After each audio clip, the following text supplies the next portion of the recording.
C'est déjà le dernier grand rendez-vous de la saison qui est passé à une vitesse folle. Le tirage au sort du Masters 2024 a été livré ce jeudi midi et il nous a réservé deux groupes plutôt intéressants. Les visages en mode IA de la part de l'ATP, c'est pas ouf, mais bref. Le groupe Nastase sera constitué de Sinner, Medvedev, Fritz et Alex de Minaur, et le groupe Newcomb sera lui composé de Alcaraz, Zverev, Casper Ruud, oui Casper Ruud il joue encore au tennis, et Rublev. On sera en quotidienne lors du Masters. N'hésite pas à fracasser ton pouce pour cette vidéo, mais fracasser aussi ton abonnement pour ne rien manquer de tous les matchs de cette compétition explosive, même s'il va manquer forcément Novak Djokovic qui a déclaré forfait il y a quelques jours pour une blessure persistante. On l'avait vu, petite gêne au niveau de l'épaule. On peut aussi imaginer que la blessure persistante, c'est un autre mot pour dire flemme intégrale. On va observer les cotes des favoris pour ce tournoi. Comme d'habitude, vous connaissez la formule sur ce type de preview. On va analyser les forces en présence, les grands favoris, donc Sinner, Alcaraz, Zverev et puis un petit peu les autres également.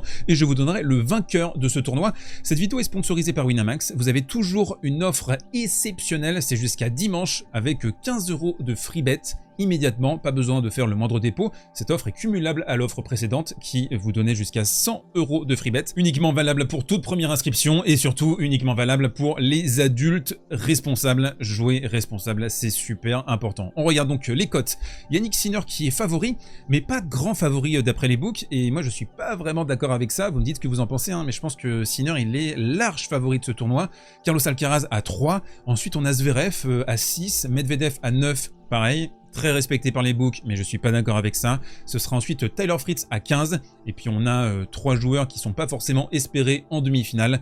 Alex de Minaur à 23, Rublev à 23 et Casper Ruud à 35. Allez, on attaque cette preview du Masters et on commence avec le premier joueur qui va nous intéresser, il grandi favoriti, j'imagine qu'on dit ça comme ça en italien, c'est Jannik Sinner. Donc 2,25 la cote, 65 victoires, 6 défaites cette saison, c'est lunaire, il fait une saison extravagante notre cher Jannik. Il est mené 3-0 par Carlitos en 2024, ça c'est un point qui est intéressant quand même à garder en tête pour l'analyse de ce tournoi. Alors c'est pas forcément sa cote qui me surprend, c'est plutôt le fait qu'Alcaraz soit si proche, que les deux soient si proches. Je trouve qu'il y a un écart. Un petit contexte de cette saison, je pense que c'est important de revenir sur la saison de Jannik Sinner, qui est une saison fondamentale dans sa carrière, dans sa vie. Il y a vraiment un point qui est important à garder en tête, c'est qu'il a une gestion ultra rigoureuse de ses échéances, de son calendrier, avant les grosses échéances. Il a quasiment tout le temps cette saison disparu. Forfait à Bercy pour un virus intestinal, on l'a vu très vite remis, hein, dès le mercredi, dès le jeudi, il était au taquet, il était au turbin. Et ça en fait j'ai envie de dire que c'est du forfait idéal. Et c'est pas le seul forfait idéal pour lui cette saison. On se souvient aux Jeux Olympiques, il chope cette angine parce que les JO c'était pas du tout un objectif pour lui. Lui c'était vraiment le grand chelem suivant l'US Open. Pareil, forfait à Rome. Problème de hanche. Les déclarations estivales aussi avant l'US Open, souvenez-vous, à Cincinnati, il dit qu'il en peut plus, que ça va pas, il est extrêmement pessimiste, et tu le retrouves à exploser tout le monde à l'US Open.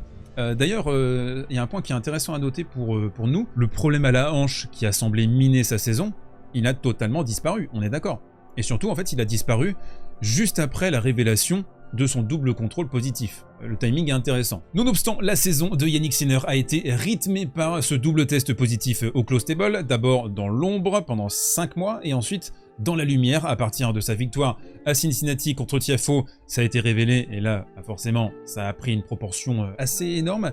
Quand on observe la communication de Sinner, ça a été important pour essayer de dédramatiser tout ça. Je trouve que c'est une communication qui est aussi entre du Roger Federer et du Rafa Nadal. C'est au millimètre, c'est au poil de fiac, si je peux me permettre. Et cette affaire du close table, elle a renforcé sa langue de bois naturelle. Sinner donne l'impression de lire un prompteur, il ne déroule plus que des éléments de langage, on va pas lui jeter la pierre.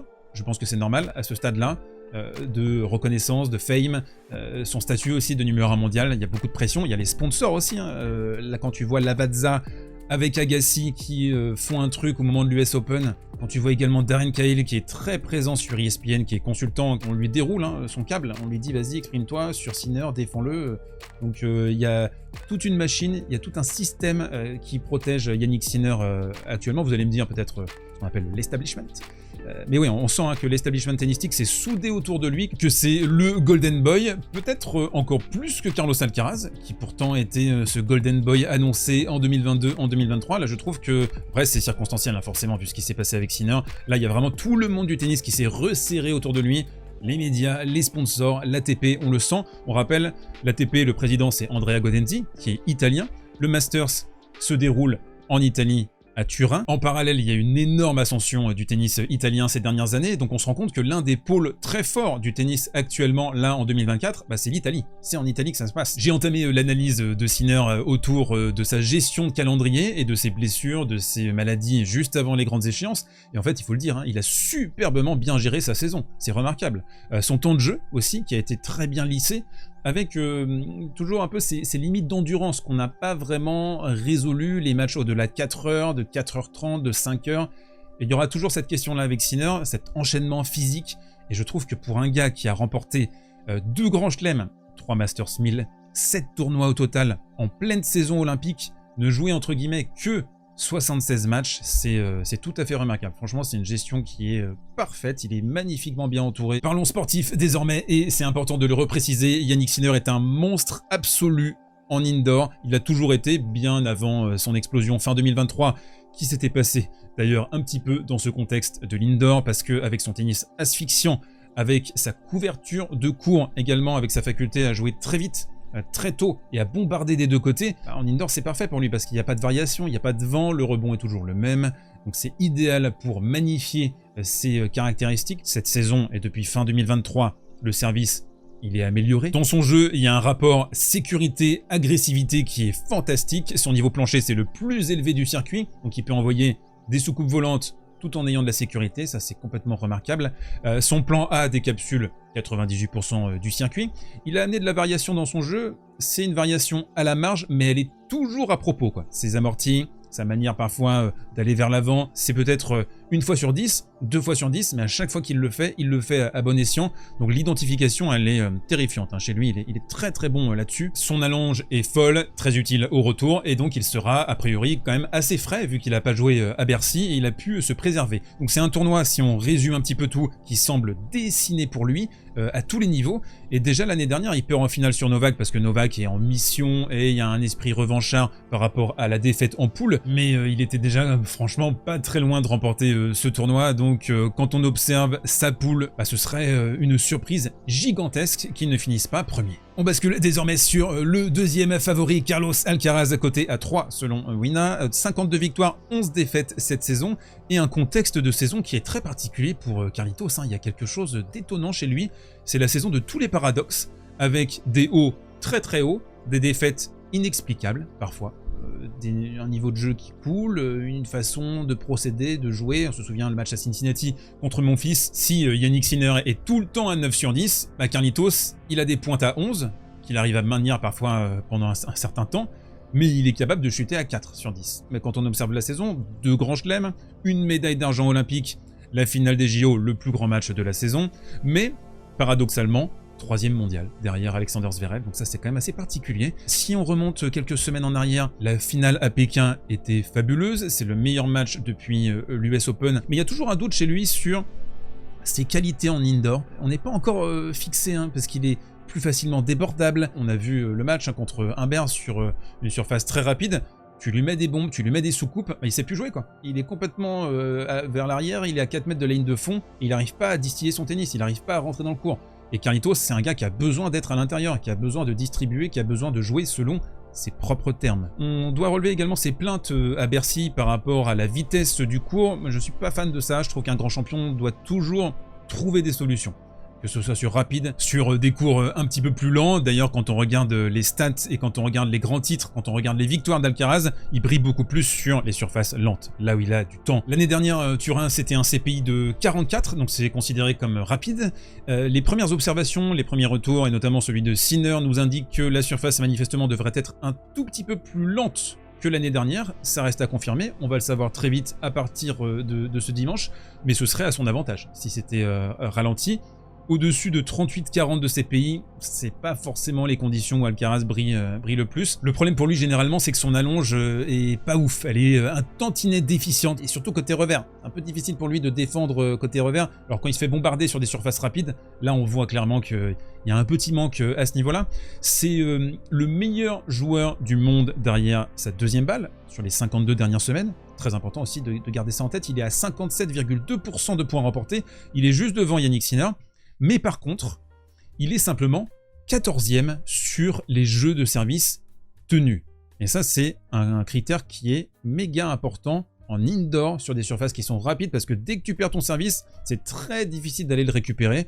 On se souvient, sur terre battue, c'était un grand classique pour Alcaraz de perdre son service. Break, des breaks, break, des breaks, c'était un grand classique. Et vous allez peut-être me poser la question, mais pourquoi il est aussi bon sur gazon? Sur gazon, en fait, ça valorise sa technicité, parce qu'il a tous les coups du tennis. Le frérot, service volé, slice, accélération létale, capable également de bien se déplacer sur gazon. Puis il n'y a pas un niveau moyen sur le circuit qui est très élevé sur gazon. Et vu que lui c'est un pur génie tennistique, bah, il a pris un temps d'avance. Son service aussi marche très bien sur gazon. Le petit service rentrant sur le bide, service au corps qu'il maîtrise super bien, et notamment en deuxième balle. Ça également c'est un énorme atout. Pour revenir au Masters, il y aura une lutte probable avec Zverev dans ce groupe pour la première place, et ça permettrait d'éviter Sinner en demi-finale. Donc ça, ce sera un enjeu forcément de son groupe. On rappelle, il avait été battu par Zverev l'année dernière en poule sur le premier match. Il avait perdu en 3-7 et il avait battu Medvedev dans un troisième match en trompe-l'œil. Daniil qui était déjà qualifié et qui avait un peu balancé le match quand même. Il s'était pas livré à 100%. Donc c'était une qualif en trompe-l'œil en demi-finale et il s'était fait exécuter par Novak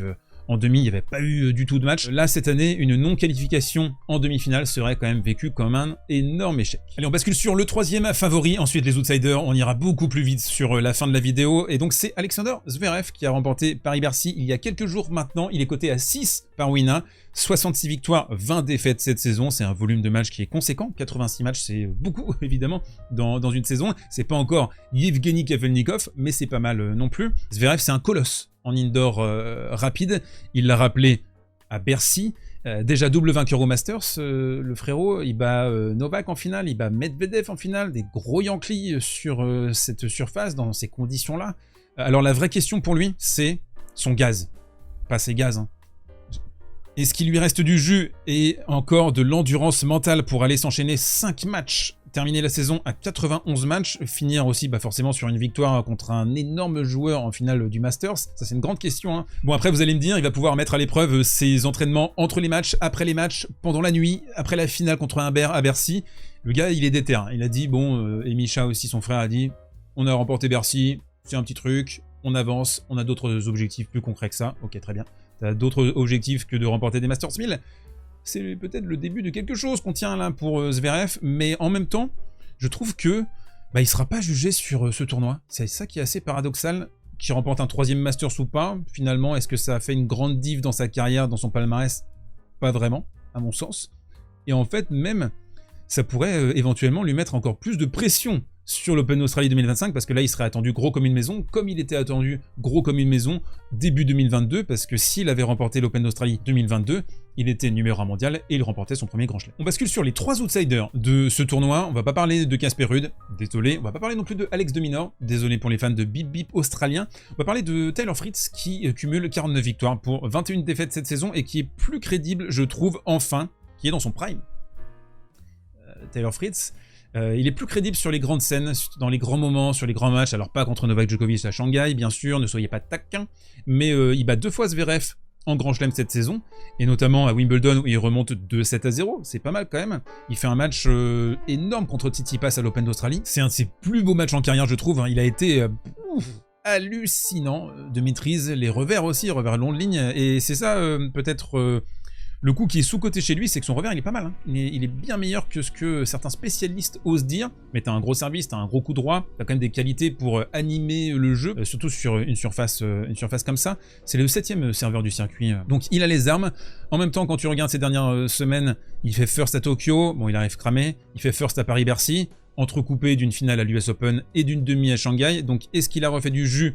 Ou est-ce qu'il arrive un peu en bout de piste? Notre cher Rublev, qui lui est dans le groupe d'Alcaraz et de Zverev. Alors il y a une question, c'est est-ce qu'il peut taper soit Zverev, soit Alcaraz? Il l'a déjà fait, il l'a prouvé à Madrid cette saison. Meilleur match de la saison, je pense, de Rublev contre Alcaraz, et surtout les 2-7, 7-2, 7-3, où il est colossal. Il fait vraiment un match énorme, le Ruru, mais pas dingue depuis sa finale à Montréal. Il perd sur Mensik, il perd sur Bu, il perd sur Wawrinka. Perd sur Wawrinka en 2024. Quand t'es top 10, c'est un peu dur.